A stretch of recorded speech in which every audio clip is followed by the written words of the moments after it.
This is Dawson Meadows with the Video Wire, a weekly video highlighting local, regional, and statewide news and things to do. And here's what's out there. Methodist Village will now move forward with phase 1 of its plan to build the first full-service Life Plan community in the Fort Smith region. Life Plan communities, or LPCs, allow seniors a full scope of services and amenities from memory care to independent living, water polo, and a year subscription to Pinterest Plus. Hey, is that a thing? Pinterest? No, not Pinterest Plus. Okay. Oh, no water polo.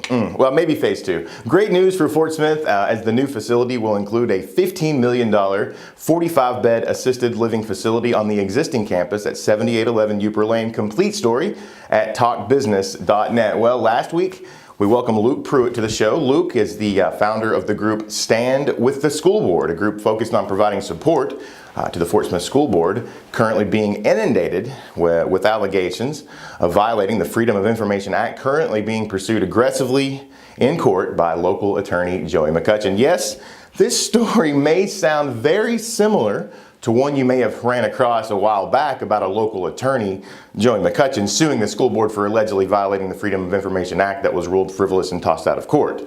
And if you're really listening, you may hear just hints of yet another similar story about a local attorney suing the school board for their alleged violation of the Freedom of Information Act that was ruled frivolous and tossed from court.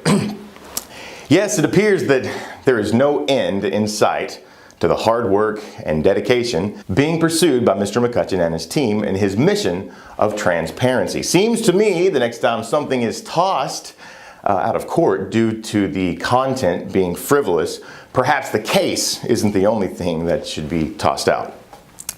The team at the Video Wire were tasked this week to reach out to Mr. McCutchen to invite him on the show to give his take on the situation, but after careful consideration and long hours of scrolling through news articles and blog posts and status updates and comments, it was determined that the train had undoubtedly come way off the tracks over at Team McCutchen a long time ago, and there's no way in hell that anything good could come out of a Dawson Meadows video. Also, I just didn't want to call him. Yeah, just wasn't feeling it. There's surely more to come on this story, folks. Unfortunately, just hang tight. This could get interesting. The Fort Smith Board of Directors laid the smack down and drew a line in the sand for organizers of the River Valley Sports Complex at Tuesday night study session. Fort Smith businessman Lee Webb and Senator Jake Files have overseen the project using mostly in-kind services, private donations, and a director-approved $1.6 million contribution from the city. When asked by City Director George Kitsavis, when the hell is this thing going to be built, he didn't say hell, but I kind of threw that in there because I kind of want to know too. Webb stated that he could give an arbitrary date of when it might be done. Yeah, you mean you could just say a date, any date in the world, not really know if you're going to make it on that date or not, just start tossing out dates? All right, well, hell, let's start, I guess. He didn't want to guess because he didn't want to continue the cycle of projecting completion dates that couldn't be met. Kitsavis wasn't pleased with the answer. Let's see why. Neither was Director Mike Loren, so after 3.5 hours of intense discussion, it was determined, yes, that the sports complex would be 100% complete the moment it was finished.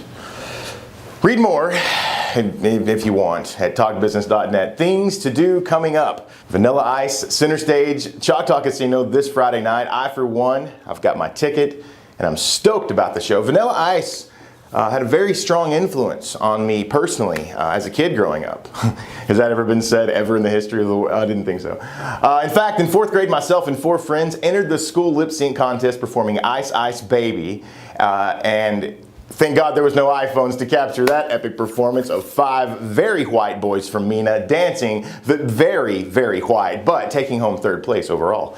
It would surely be a classic. Coming up on January 14th, the Old Fort Days Dandies invite you to their annual chili supper and auction at the K. Rogers Expo Center. A fun night of music, dancing, live and silent auctions, and some of the best chili this side of the Mississippi, so I've been told. More details at thingstodoinfortsmith.com. The Fort Smith Symphony takes the stage again on January 21st for Divergent Moods at the Arc Best Performing Arts Center.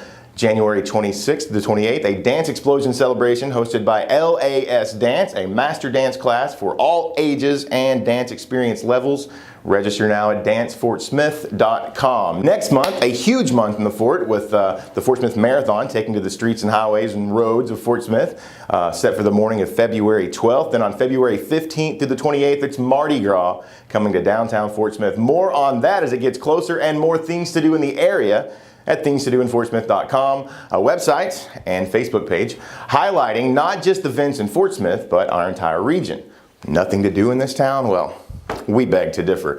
For the Video Wire, I'm Dawson Meadows. A special shout out and thank you to a couple of our longtime sponsors and supporters of Things to Do in Fort Smith. In fact, these two businesses have been on board with us since the very beginning over 3 years ago.